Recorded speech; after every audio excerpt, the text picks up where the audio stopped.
पहली type complete, clear है। आइएगा जी सेकंड टाइप पर। Second type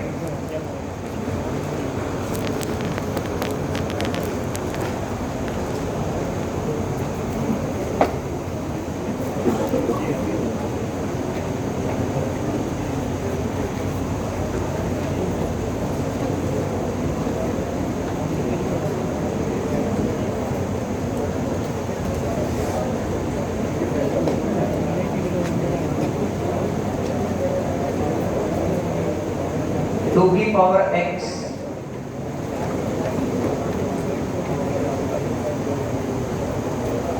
is equal to 3 की पावर y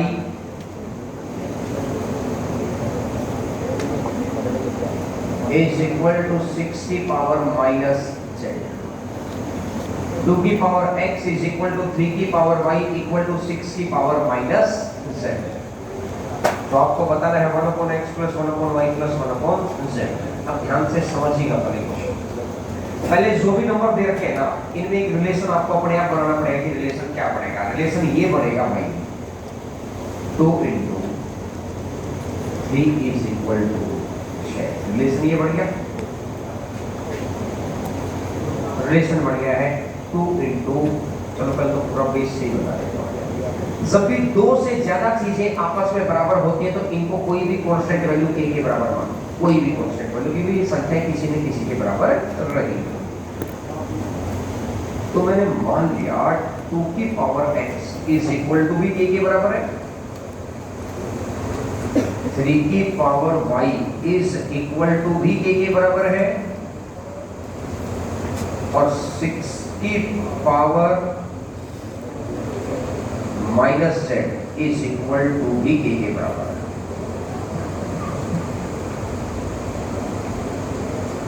तो इधर जो पावर मल्टीप्लाई में बैठी है, अगर इस पावर को मैं उधर शिफ्ट करूंगा, इक्वल टू के उधर जाएगा, तो यही पावर किसमें शिफ्ट हो जाएगी, डिवाइड। तो पावर हो जाएगी 2 इज इक्वल टू के की पावर 1 अपॉन x। क्योंकि देखो 3 गुणा 4 इज इक्वल टू x है, तो इधर तो मल्टीप्लाई की चीज इधर डिवाइड में जाएगी, तो पावर वाली चीज काम तो वही करेगी, मल्टीप्लाई में डिवाइड में, लेकिन पावर वाली पावर में ही जाएगी, लेकिन काम वही करेगी, मल्टीप्लाई डिवाइड में, डिवाइड मल्टीप्लाई में। क्लियर है मेरी बात। अगर मैं यहां से देखता हूं तो 3 इज इक्वल टू आ जाएगा a की पावर 1 अपॉन, और मैंने यहां से देखा कि 6 इज इक्वल टू a की पावर माइनस का 1 अपॉन, अरे आया ना। और अब अगर मैंने इस बात को गौर किया कि इन तीनों नंबर्स में एक रिलेशन ढूंढो, 2 एक तरफ, 1 एक तरफ, तो रिलेशन ये निकल कर आया 2 into 3 is equal to 6। ये मेरा रिलेशन निकल के आ गया। बोलो है। अब मैं 2 की जगह क्या रख सकता हूँ, k की पावर 1 अपॉन x। 3 की जगह क्या रख सकता हूँ, k की पावर, और 6 की जगह क्या रख सकता हूँ, k की पावर माइनस का 1 अपॉन। बेस सेम है तो पावर क्या हो जाएगी, तो k की power plus is equal to k की पावर माइनस 1। बेस तो सेम वही, बेस तो सेम वही, k इक्वल टू तो इसका पावर को कंपेयर कर सकता हूं मैं। इक्वल टू यही तो कहता है कि इसके इधर जो रखा है उसको उधर भी वही रखा है। इसको मैंने पावर को कंपेयर कर दिया, तो 1 upon x plus 1 upon y is equal to minus का 1 अपॉन, इसको इधर ले आओ, 1 upon x plus 1 upon y plus 1 upon z is equal to 0। अब इतनी सारी राम कहानी को करने का कोई बेनिफिट नहीं, ना सीखना। बच्चों मन में ऐसी इच्छाएं किसी बच्चे की होती हैं, उनकी इच्छा को भी पूरा करती है। अब देखो जी डायरेक्ट अपने को क्या करना है। सबसे पहले रिलेशन ढूंढ लो भैया, 2 into 3 इज इक्वल टू, जो रिलेशन हमने अपना बनाया इसकी पावर कितनी है, इसके अपॉन में जो गिवन की पावर को ले आओ, मल्टीप्लाई की जगह प्लस, 3 की पावर कितनी है, या तो 1 है इसलिए 1 ही आ गया, आगे चेंज होगी, जो गिवन है उसकी पावर को नीचे ले आओ, इज इक्वल टू की जगह इक्वल टू आ जाएगा, 6 की पावर यहाँ कितनी है, डिवाइडेड बाई वह पावर कितनी है, -, इसको ये डायरेक्टली लिख लो, ये रिलेशन हमने अपनी तरफ से बनाया, जो गिवन जो हमने रिलेशन बनाया है उसकी पावर को ऊपर रखना है और उसी नंबर की गिवन वाली पावर को नीचे रखना है, मल्टीप्लाई की जगह प्लस, इक्वल टू की जगह इक्वल टू, सीन क्लियर सभी को। और इसको अगर मैं इधर लेकर आऊंगा, अगर मैं इसको इधर लेकर आऊंगा तो 1/x प्लस का 1/y प्लस का 1/z इज इक्वल टू कितना आएगा, 0। बढ़ाओ रही, 2 का square 4 into 3 is equal to कितना है, क्लियर।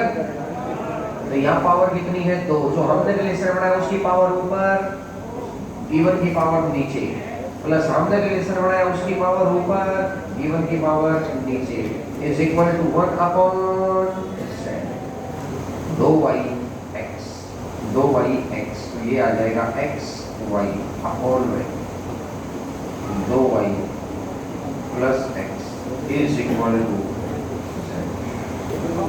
मैंने डायरेक्ट ही कर दिया ना, 2y ऊपर जाएगा x ऊपर जाएगा, उसको तो नीचे लिख लिया, नीचे xy बच जाएगा, इसको ऊपर लिख दिया, इसको ऊपर पढ़ना पड़ेगा, एक स्टेप कम हो जाएगा इससे डायरेक्ट।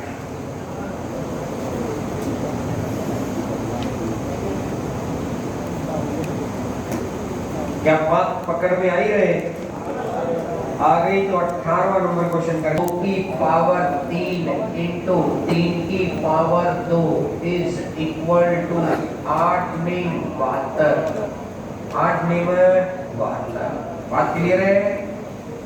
तो मैंने इस बात को देखा कि 3/x प्लस में 2/y is equal to 1/z, तो 3y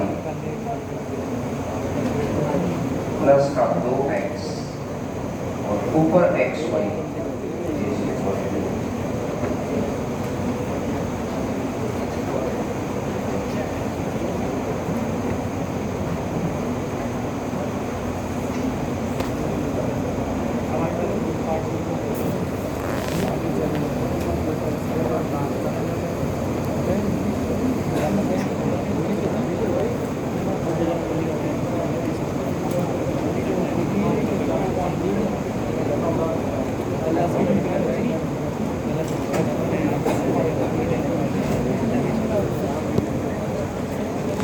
अब यहाँ पर नंबर की बजाय उसने अल्फाबेट दे दिया, गिवन में भी अल्फाबेट, a की power x is equal to b की power y is equal to c की पावर z।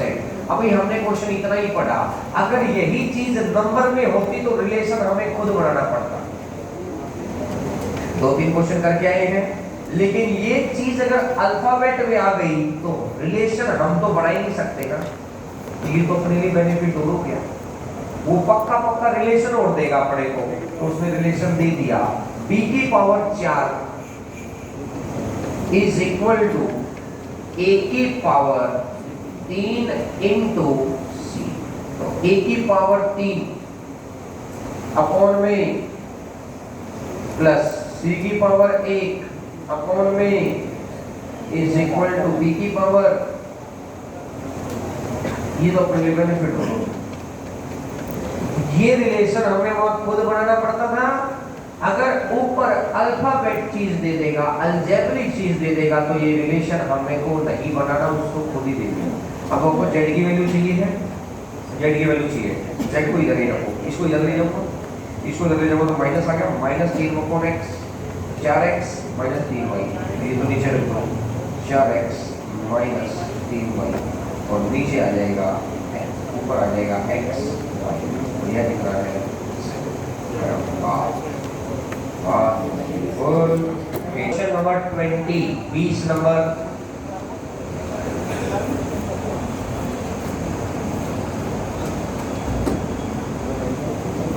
टू की power x is equal to 4 की power y is equal to 8 की पावर z। तो हमको बताना है 1/2x प्लस का 1/4y प्लस का 1/6z is equal to 24/।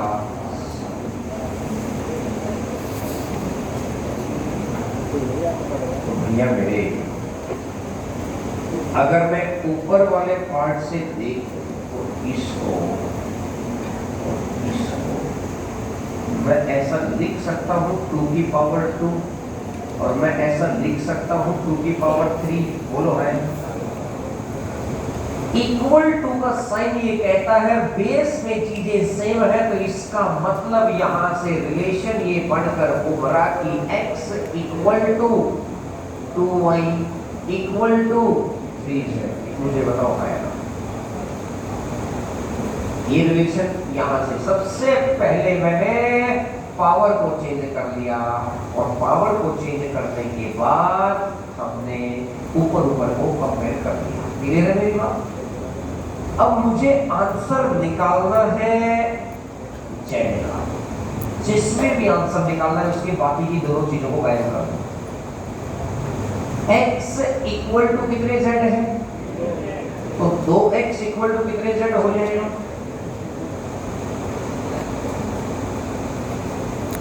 2y equal to कितने z है?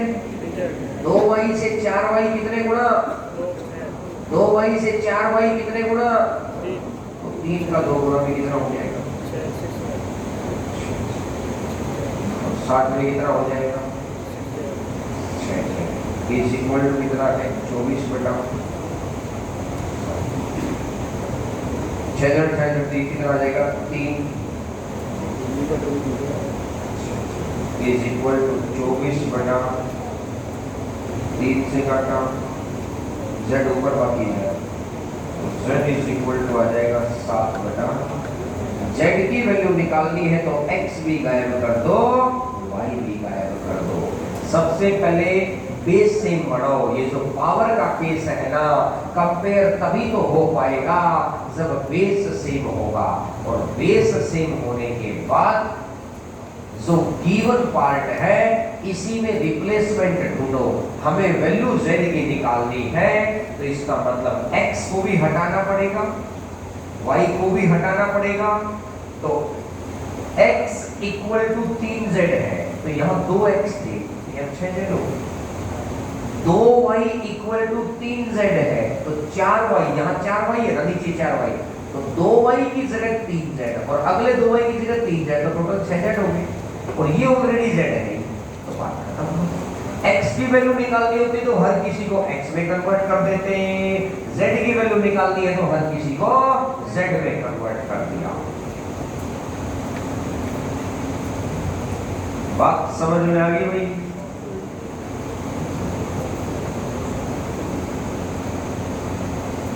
बड़ी बात।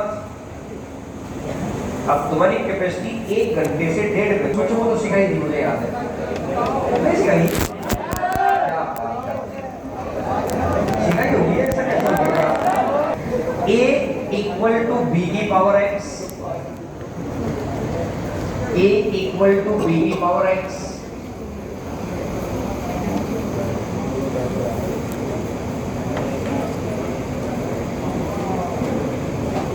b इक्वल टू c की पावर y, और c इक्वल टू a की पावर z। तो मुझे बताना है x y z।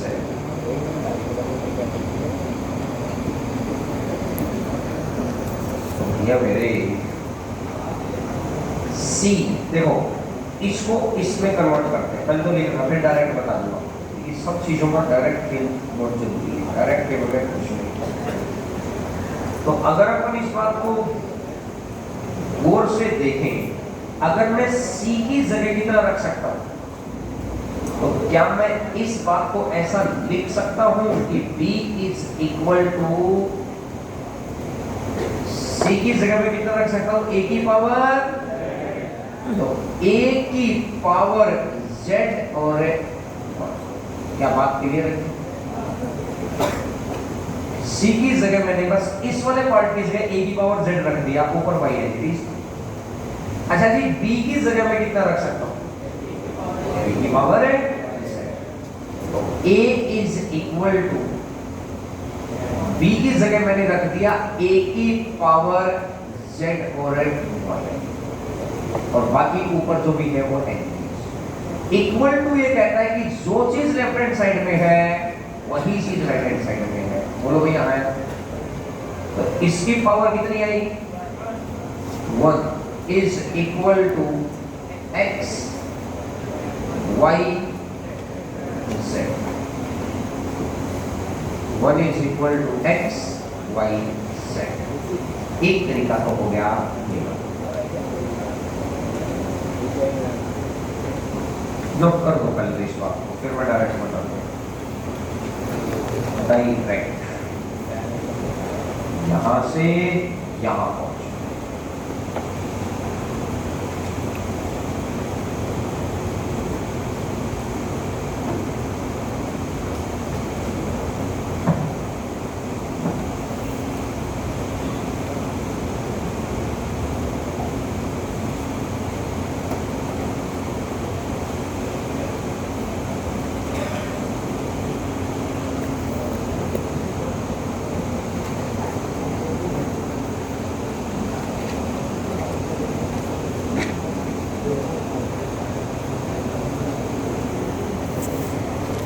वाला और पहले वाला सेम है ना?